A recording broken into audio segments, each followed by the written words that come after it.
All right, everybody. Well, welcome to All the Buzz, the value of insect farming and animal feed and repurposing waste. My name is Eric Adams, and I'm the founder and CEO of Dog and Whistle. So with Dog and Whistle, we do specialize in single ingredient treats as well as upcycling foods, meals for doggies inside in Las Vegas, Nevada. A couple of notes to please take away. We are recording, and this is live streaming through the session. It will be available on demand in Hubilo, and on the Refed website after the event. When we're doing the Q&A portion, please use the microphone when asking questions. Feel free to continue the conversation via the discussion boards in the app after the session. And please mute all phones and devices. I want to say thank you and welcome once again to the esteemed panelists as well as our guest. Welcome to today's insightful discussion on the topic of insect upcycling for animal feed. As the moderator of this panel, I am delighted to bring together a diverse group of experts and enthusiasts who share a common interest in exploring the untapped potential of upcycling food waste into sustainable animal feed. Throughout today's discussion, we will delve into the opportunities and challenges associated with the insect upcycling for animal feed, exploring its potential as a solution to both environmental and nutritional concerns. Our esteemed panelists will offer their invaluable insights, sharing their expertise, research, and experiences within this rapidly emerging field. We hope that this panel will foster an open exchange of ideas, enabling us to gain a deeper understanding of their advantages, limitations, and future prospects of the insect upcycling for animal feed.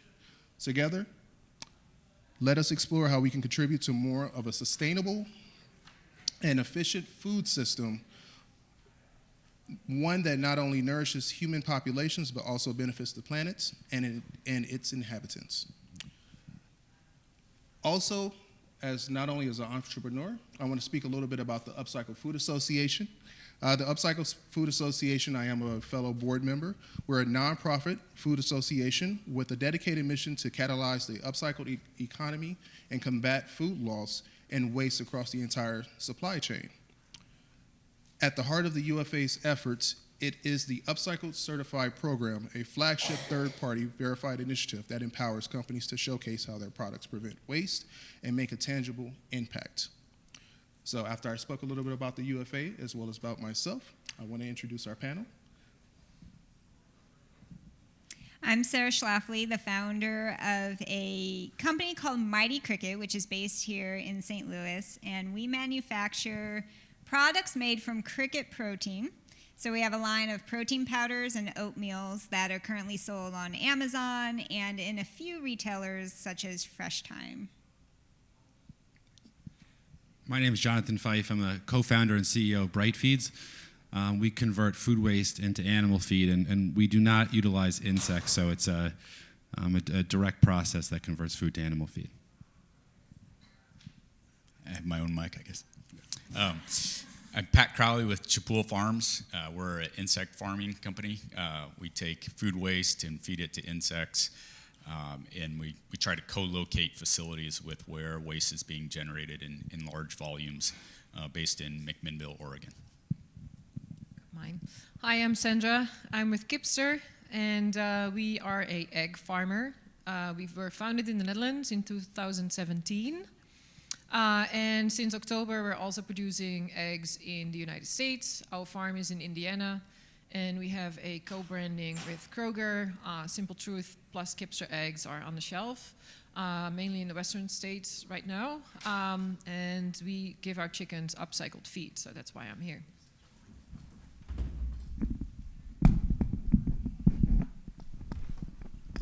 So I have a couple of questions for the group. Anyone can chime in if you want to. So my first question, why is it important for people to know more about insect farming and or animal feed as a solution to food waste?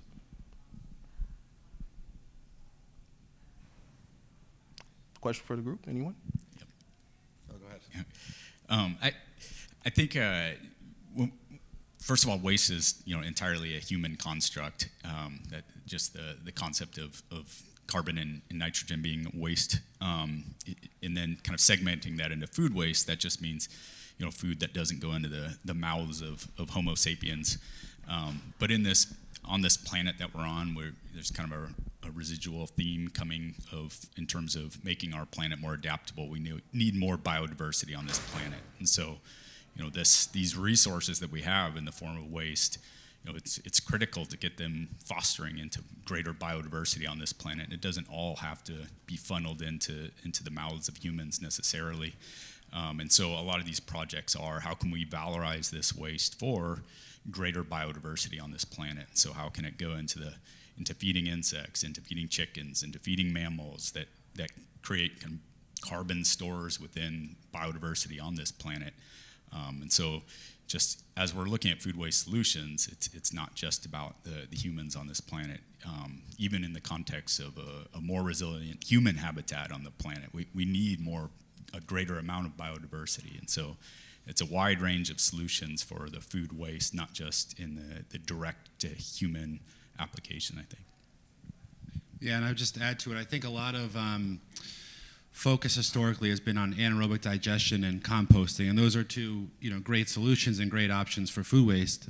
Historically, animal feed has been underpenetrated, so you've had more waste diverted to some of those other areas, and as there's new technology around to safely convert food into animal feed, it's gonna be an area, whether it's converting to first to insects or to a facility like ours, it's gonna be an area that's gonna grow a lot. And I think there's also been a change in the regulatory regime where I think there was some food that wasn't safe to bring to farms directly, and you need an industrial process in between. And as states increase their laws and rules and regulations, you need real processes in between to safely convert it. And so I think there are a few companies like ours and others you see on this stage who are going to fill that void. Excellent. So how big is the addressable market for solutions like this? So the total addressable market for protein ingredients, which protein is a major component of bug products. So cricket is about 70% protein. And the total addressable market is $76 billion globally. And about 1 in 2 people on the planet are willing to try cricket protein. So that puts the serviceable addressable market for Mighty Cricket at $35 billion. That's a pretty big number. That's a huge number, yes. So how would you introduce Mighty Cricket to a person that may not be as familiar as myself? Yeah, we have a good way of introducing cricket protein to the American audience by not talking about the bug itself. We talk about the health benefits, the environmental benefits, the delicious products. Is like you're going to get real apple flavor in your apple cinnamon oatmeal, not the Quaker Oats flavored apple profile. And we just leave the cricket, in the name, but the cricket is really like a symbol of amazing nutrition and just a really good tasting product. So in that way, we get Americans over the mental barriers of consuming bugs. We also powder the cricket. You're not looking at a whole bug, because when I started the company, I was too afraid to eat a bug. But I really wanted to, and so I manipulated the product until it became really enticing to me.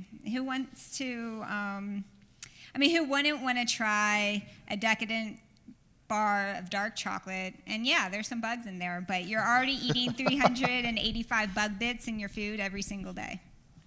Perfect. Wow. Yeah, think about that. Think about that. And then my last question for the group, please, anyone can chime in. What are the main challenges? So, for instance, perception. Is there technology challenges? Any type of competition challenges from traditional sources? I'd say if you're converting food to animal feed, there are really two main challenges that we look at for our facility. One is consistency. Because in order to have the greatest impact and accept the widest variety of waste, you need to take in everything that people show up to your door with, and not just a specific product. And so that places a lot of stress on technology at your plant or some way to ensure that you're producing a consistent output, because any feed mill or farm that you bring your feed to, ultimately needs to know what they're getting, and they need to formulate their feed around what you're giving them. So that is, number one most important thing. The second is drying. So for us, for example, food waste comes in, on average, it's about 70% moisture. And in order to be able to store it for long periods so you can distribute it to the widest possible audience, you have to dry it to under 10% moisture. So you're taking out over half the product as you dry it, and that can be expensive. And so technology to make sure you lower your drying costs and energy utilized and things like that, are another challenge that we spent a lot of time on in order to build out our plant. Well, I do have a couple of company-related questions because I want to dive more into each individual company. So I would like to start with Kipster. So your company is known for its innovative approach to animal welfare as well as sustainable agriculture. What do you see as the future of animal farming, and how do you plan to continue leading the way in this area? Sure. So we actually really didn't start with food waste as a thing that we wanted to tackle. We actually started to look at our founder has been a chicken farmer and egg farmer for most of his life, and his grandparents were already egg farmers. And so one point he was like, wow, I've been doing this, but I want to see if I can do this differently. How can I do it with least environmental impacts and high animal welfare? And then starting to dig in, about 70% of the land, agricultural land globally, is used for livestock. So that includes grazing, but it also includes a lot of crops for animals, like corn and soy.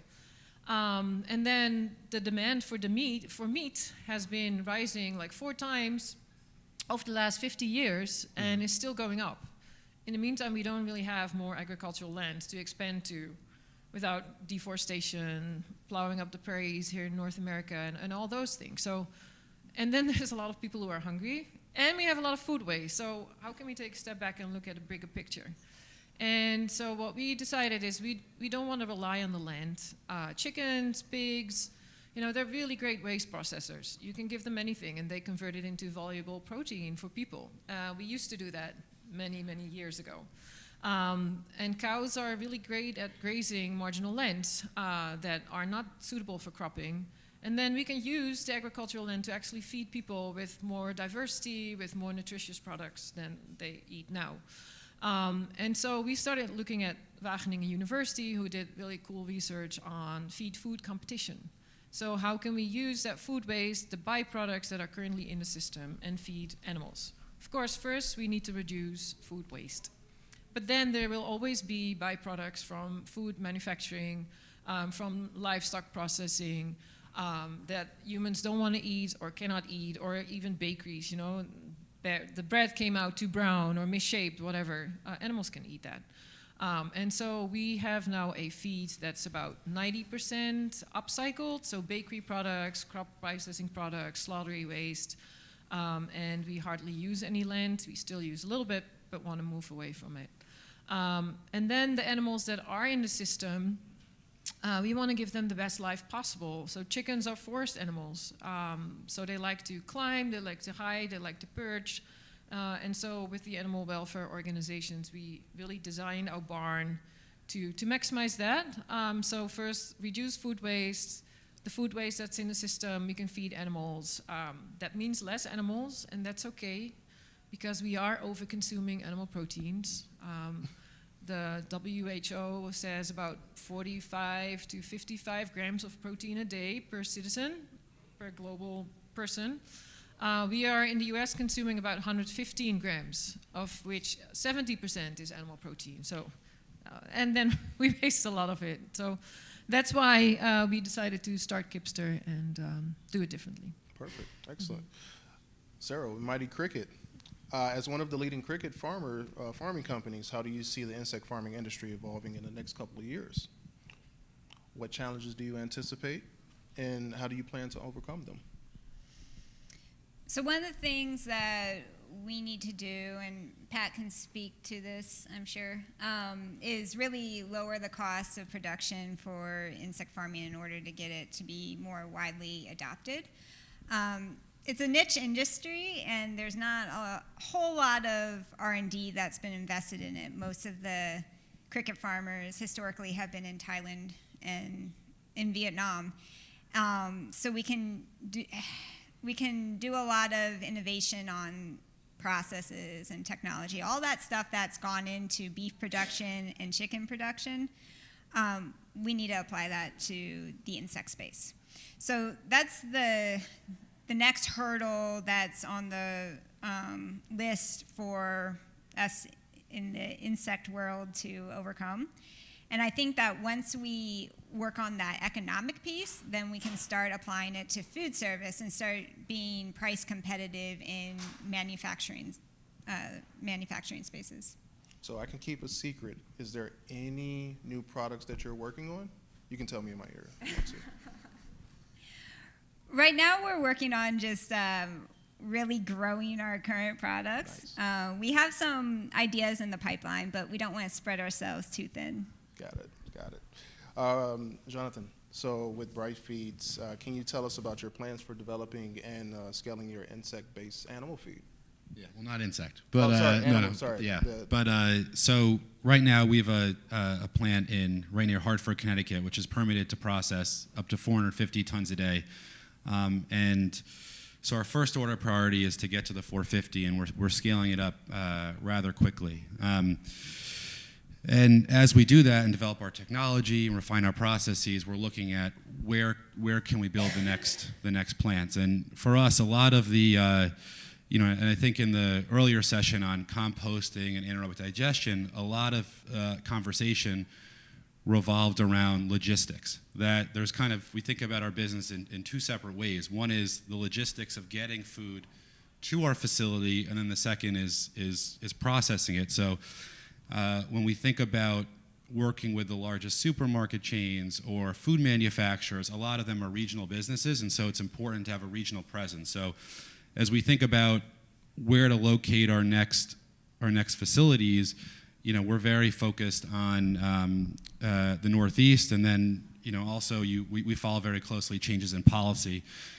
So where is the most fertile ground to locate your next facility? So I think a lot of us are probably going to be moving together to areas that have more favorable policy.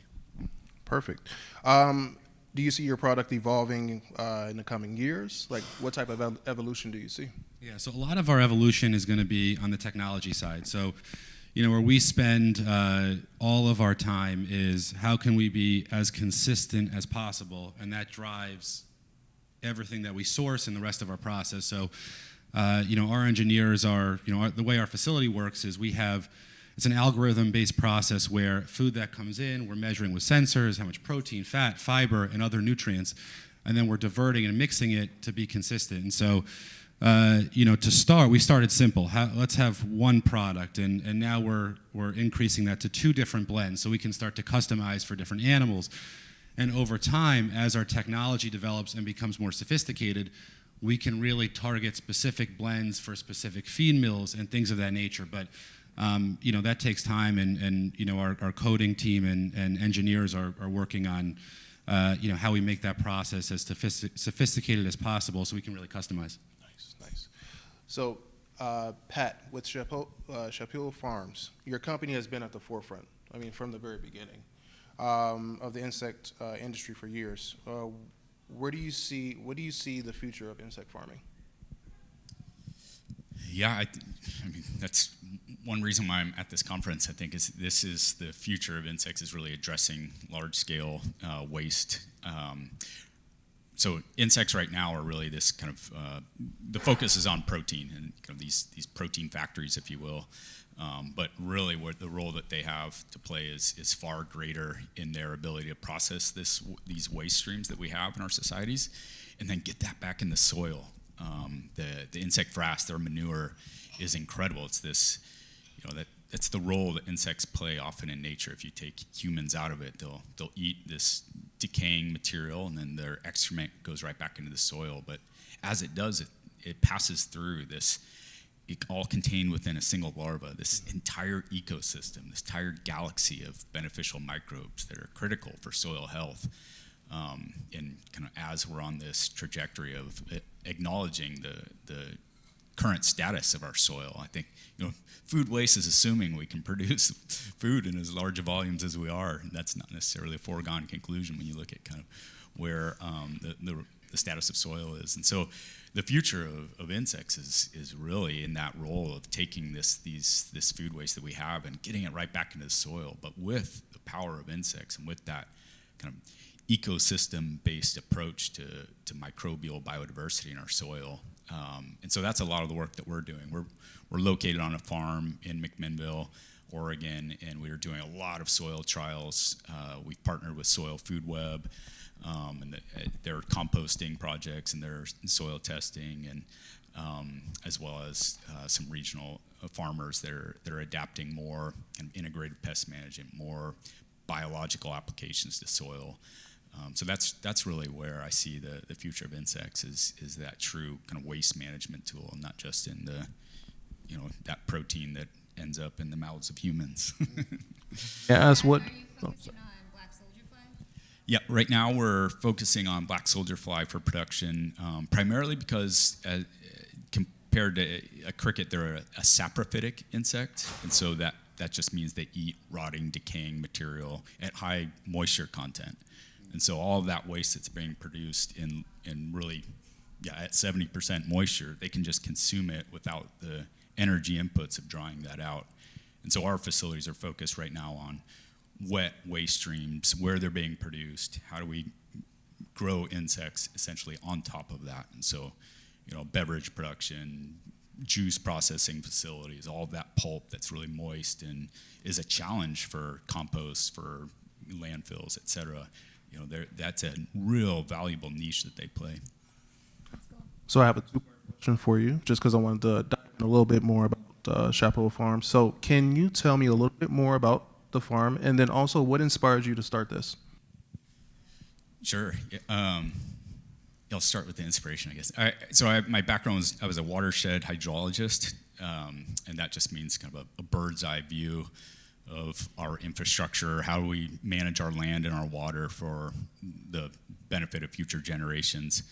And my first job, it was at Arizona Department of Water Resources at a graduate school. And I think one of the early, the first week, I sat in this strategic planning session. We had demand of water and kind of the supply, and there was this big portion of it that was future water supply. And I was like, what the hell is future water supply? It was just the first of many times I felt like I was peering behind the curtain of the Wizard of Oz. Like, wait a minute, nobody's got this all figured out.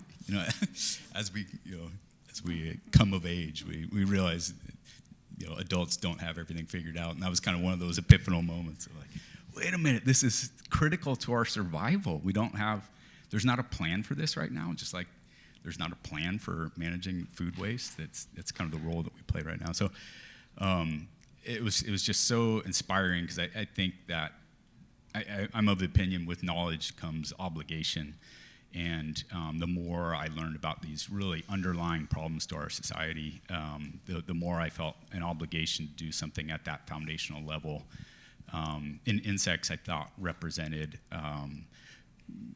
not to sound cliche, but a form of paradigm shift from this extraction-based approach to how we manage food and water to more of a circle for the preservation of future generations that we may not ever meet.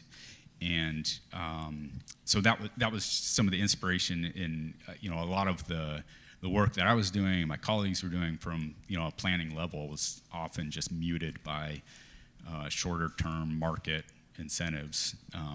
Those are massive drivers right now to everything around us. And so I 10 years ago tried to create effectively an industry around insects, and how do we weave insects into the broader landscape of our food and agriculture. And so started with a consumer packaged product. Let's create a market first. And then that market will create a pull through for the farming side, and that will kind of more of a circular model. And so it's been a formulaic undertaking to build an industry, with kind of short-term market needs of a growing startup. Excellent. Thank you. Sarah, what led you to start Mighty Cricket? And how did you first become interested in using crickets as a sustainable protein source? Yeah, so I was looking out for a protein solution that made sense. I used to teach nutrition cooking classes, and protein for me was always just a troublesome topic because I was getting really pissed off at the meat industry and the options in our supermarkets, and even the plant-based burger patties I wasn't quite satisfied with. So I was looking, and I was watching Shark Tank one night, and Pat was on there. And he started talking about crickets, and I was like, that's it. It makes so much sense. It's what I was looking for. So, yeah, Pat was the one who introduced me to it. That's awesome. And he talked about how like the sustainability factor and like the nutrition profile, and I was like, that's what I've been looking for, and it's already been done around the world by 2 billion people, and it's just not common here. And I really don't want to eat a bug, like I said, but I really wanted the protein from the bug. So then I was like, well, I have a chef background, I can like manipulate it so that it's appealing to me. Just like I did with the kids in my cooking classes when I like got them to eat kale and spinach. I'm like, it's pretty much the same thing. So that's how I got started. Oh, wow. Sandra, what inspired you to join Kipster? And how has your vision for sustainable and animal-friendly farming evolved over time?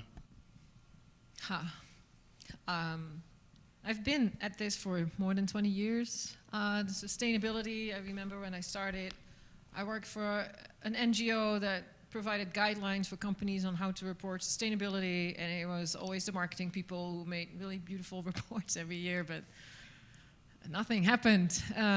25 years later, the world is still, on fire, and it doesn't look good.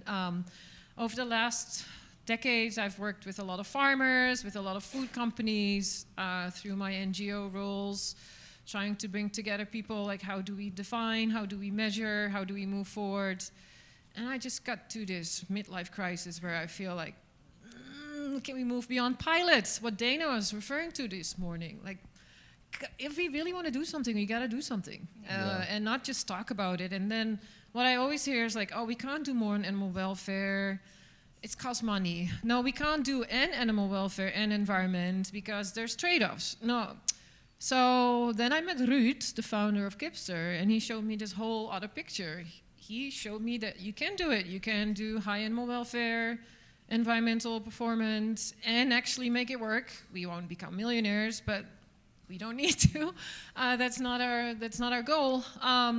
So it's been really exciting to work with a small team who is really want to make a change. And I'm not saying that anything that happens within companies is not working. I know a lot of people are working really hard to make change and are doing great stuff. But I just felt like I needed to get my hands on something that was tangible, that I could move myself and be part of. And I feel like I'm at a place where I can do that.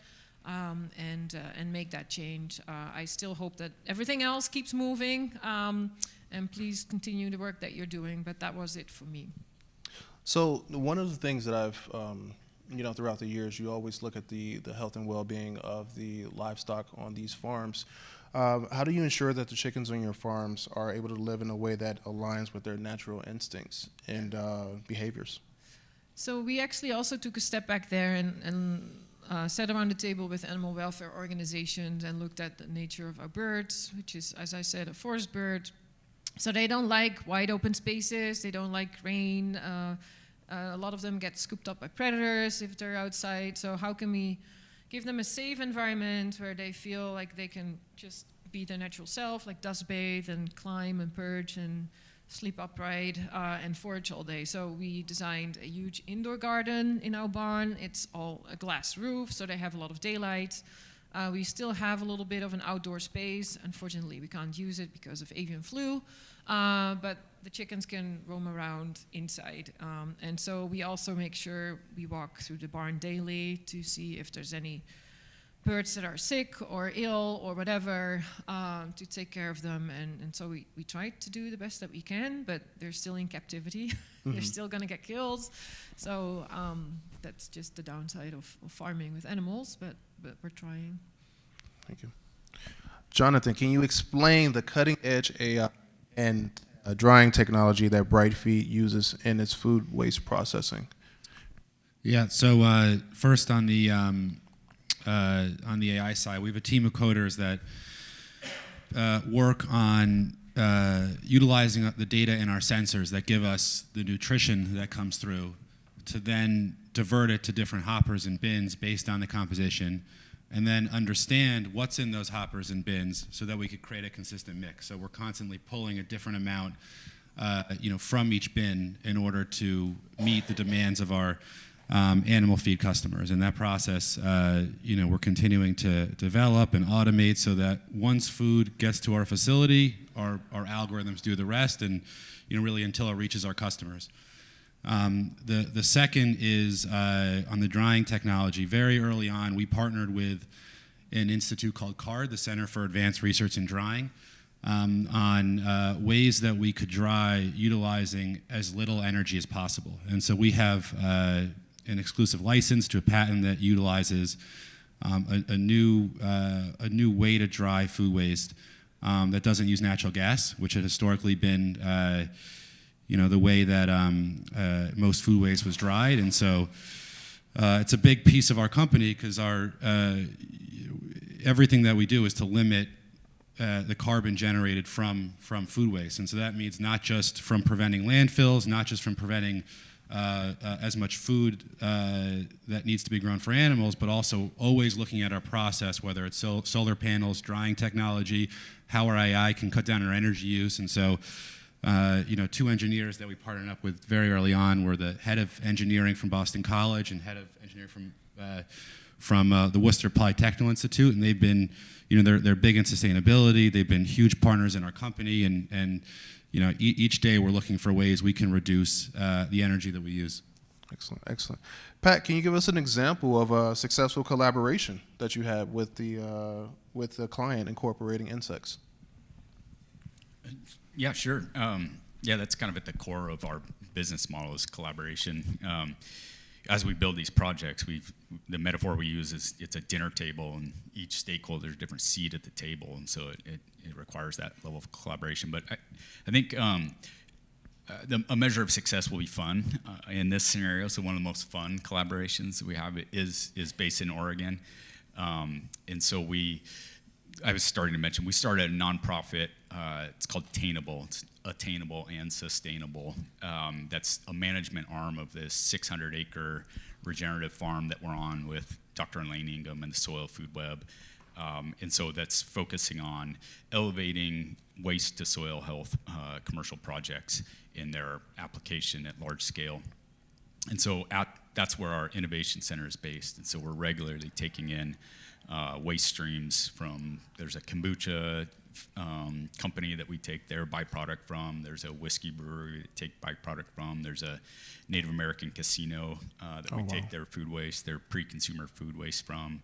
And then there's a local farm to fork restaurant where we take their pre-consumer food waste, we raise the insects on it, and then we give the insects back to them that they feed their chickens, and their eggs go right back to the restaurant. So it's within our little tight ecosystem. It's a really incredible model of bioregional food production. Mm-hmm. And that circle you can see from a very tangible point, just from the circular economics of it alone. It's supposed to be kind of a microcosm of what can be done at a larger scale of, we need more bioregional food production. We need more bioregional waste management. Mm-hmm. We need how do we do that tighter and tighter? in the context of the hierarchy of food waste. At the household level is where we start. And so smaller and smaller circles, how do we do that? And so the collaborations that we're doing in Oregon at our innovation center are fun, and of course we're trying to address everything like youth and farming, and so we have workforce development projects and trying to get younger generations into farming and insect farming and these pieces. So it's a fun just ecosystem that we're developing there. Awesome. Sarah, last question for you. So how do you address the concerns about the ethical implications of farming insects for human consumption? Sure. So I was very concerned about the way cows and chickens and pigs were being raised. And the way that insects are harvested, it's really cool because they are just chilled. And this puts them in a hibernative state called torpor. And it very much mimics their natural life cycle in the wild. Crickets will start chirping in the spring, you hear them in the summer, and then in the fall they start to go quiet and they get into this torpor. And then after being frozen for long enough, they perish. And that's exactly, on the farms, that's what's mimicked in wild. So for that reason, I felt very good about using this protein source because it's just part of their natural life cycle. And then also I've talked to a lot of entomologists who tell me that bugs don't really have pain receptors is the leading theory with entomologists. So whether or not that's true, it's hard to prove entirely. So what they tell me, that they really don't feel much pain. So. And then last question for you, Jonathan. So can you explain what inspired you to start Bright Feeds? Yeah, so just before Bright Feeds, I was on the investment side, working, backing different private companies, and I always felt like I wanted to be more on the, on the side of operating a business rather than backing the business. It was always I wanted to get my hands dirty and drive, really drive a business forward, not just from a capital perspective, but more from an operational perspective. And a co-founder, Tim Rassias, who's not here, got a call from someone in Massachusetts who was trying to convert food waste to animal feed. And from the moment I heard about the problem, it was just incredibly interesting because so many of the tools that were needed to be successful were things that we were doing in the finance area for other purposes, modeling surrounding how to value a company or how to analyze data or things from that perspective. And when you looked at that technology, and then it was very exciting to think, how can we layer that on top of a manufacturing process to use that to actually convert food waste to animal feed at scale? And then learned more about the 10% of global greenhouse gas and comes from food waste, and the $1 trillion of economic cost, and just how large the problem was, and that felt like something that was worth devoting my career to. Excellent. I got a couple off-the-wall questions for everyone, so I hope you're ready. All right. So, Sandra, if your company was a superhero, what would its powers be? The name of our company is Kipster. Kip means chicken in Dutch, and star means star, so our superhero is our chicken. And that is not only the hen, but also our roosters. We also, I don't know if you guys know, but when we order new hens for laying eggs, we order 50,000 because we need 24,000 females. And with that comes biology, 24,000 men that are useless. They don't lay eggs and they do not produce any meat. So typically on day one, they go into the grinder and they go to landfill, pet food. But we decided we call them into being. We want to take responsibility and give them some life. So we also raise them for meat, and then after 15 weeks, we still have to say goodbye to them before they turn into maturity, and then you have 24,000 really feisty men in one room. So our company is really, the chicken is the star of the show. Excellent, excellent. Jonathan, what's the most unique or unusual recipe you've come up with using your product? Yeah, I would say it's more the recipe finds us.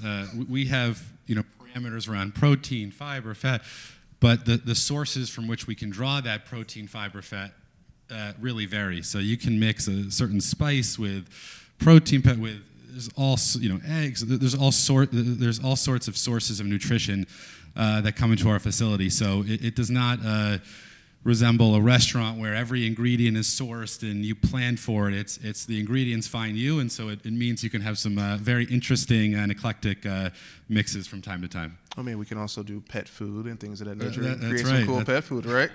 That's right.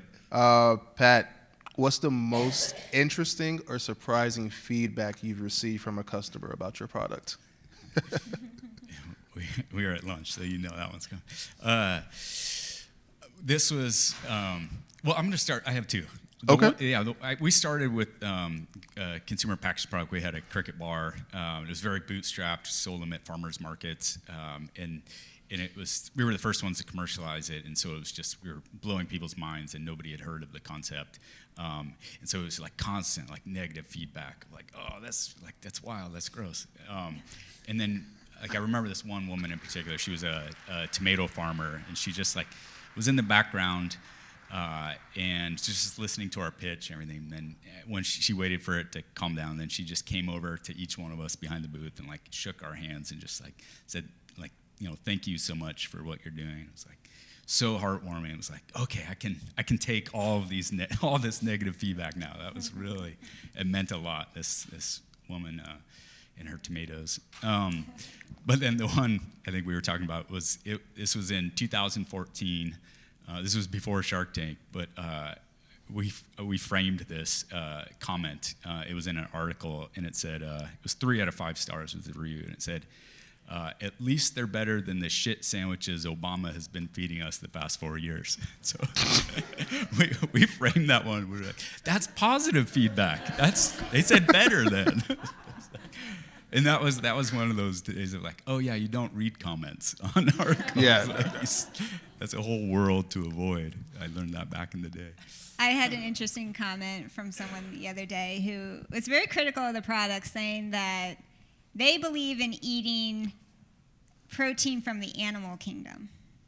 I said, well, bugs are in the animal kingdom. What are you talking about? It's very interesting. I actually got a 1-star on Google reviews because there was a lady who ordered a meal through DoorDash, and she thought it was for human consumption. She said it was too cold. Man. Yeah, so welcome to my world.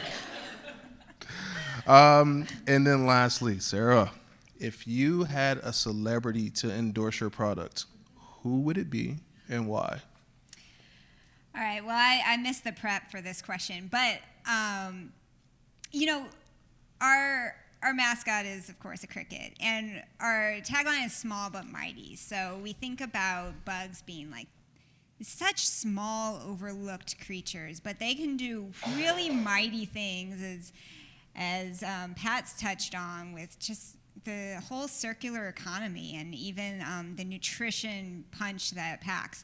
So if I were to choose celebrity endorsements, it would probably be these incredible athletes from maybe the Special Olympics who have overcome such challenging physical challenges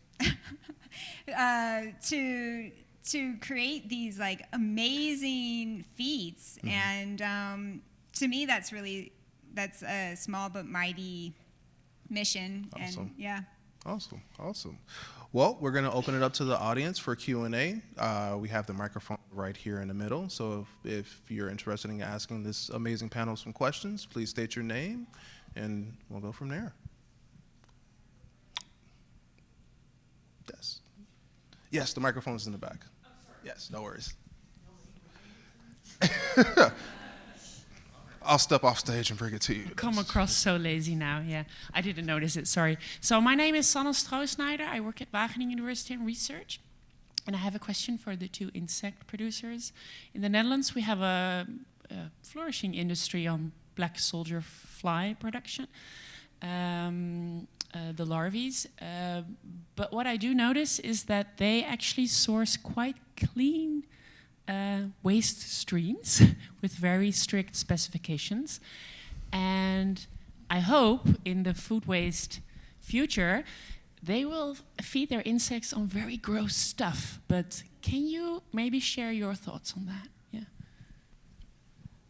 Yeah.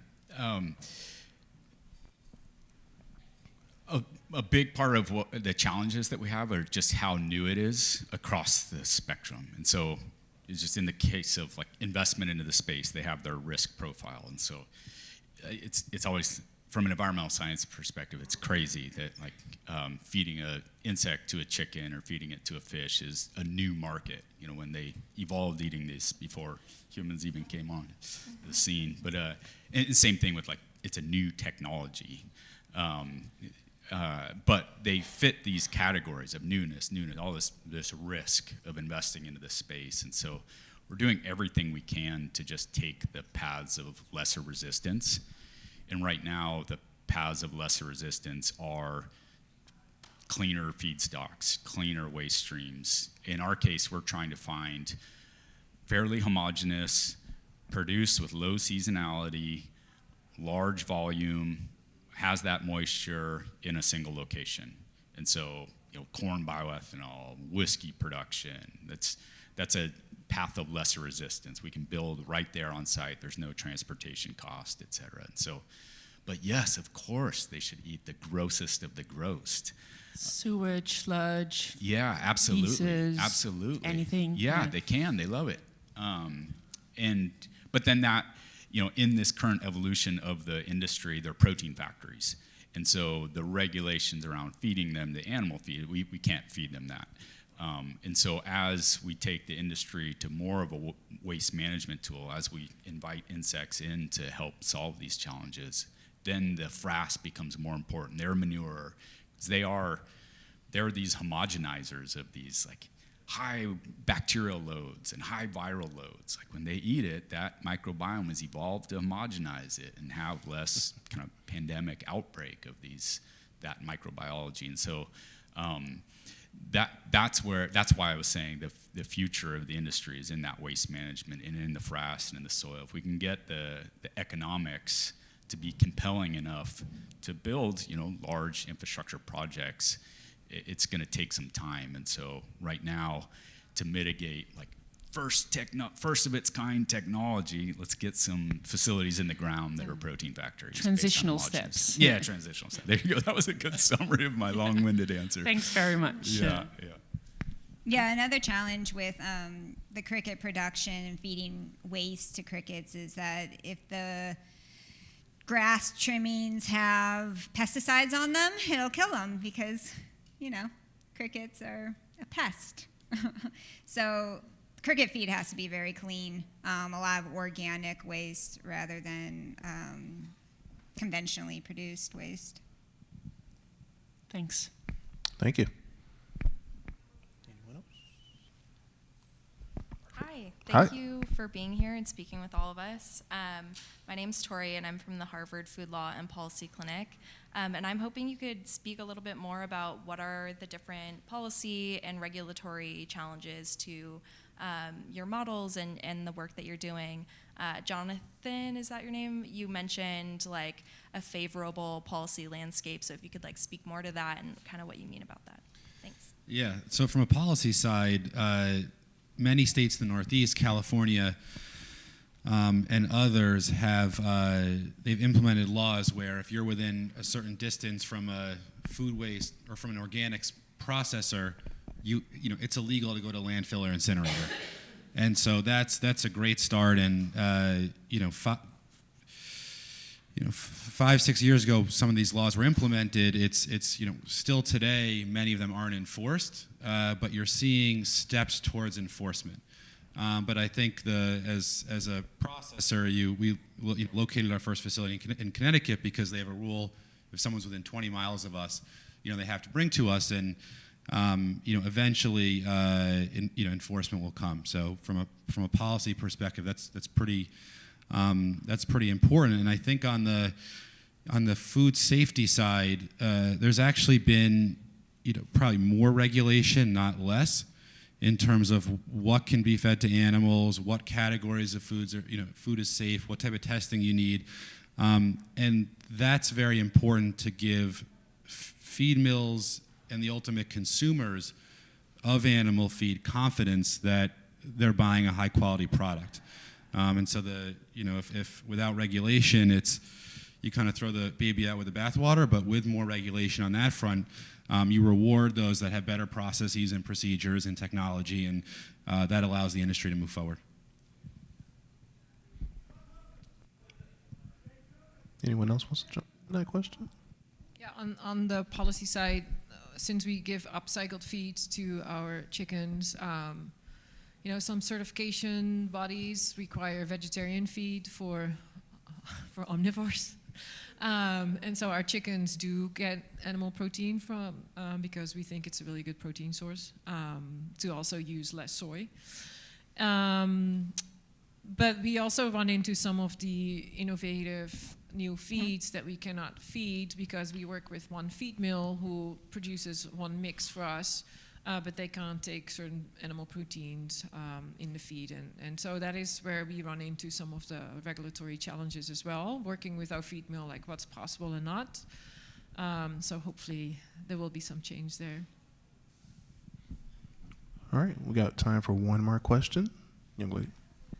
I'm Shirley Hamilton from the Argosy Foundation, and if I wanted to be a cricket convert, where would I go to buy cricket powder, to buy a freeze-dried, or is this at market? Yeah. There's lots of products on Amazon. If you search for cricket protein products, you'll find a lot on Amazon. Our website's mightycricket.com, so we do ship nationally to anyone here who's not in St. Louis and doesn't have a retail location nearby. Thanks for asking. She wasn't here at the beginning. She wasn't here at the beginning. It's okay. Yeah. All right. Oh, whoa. All right. Well, before we close the session out, I just have one more note for everyone that's here. So what's next on the agenda? We have our structured networking time from 2:30 to 4. If you look on the back of your lanyards, there is a specific letter. So that letter that you're assigned, you will be in that specific room for your networking time, okay? So definitely take advantage of having those building personable relationships with everyone. And then I just want to say thank you. Thank you to the audience. Thank you to the panel for this amazing opportunity to learn more about animal feed and insect farming. And thank you to ReFed. So thank you so much.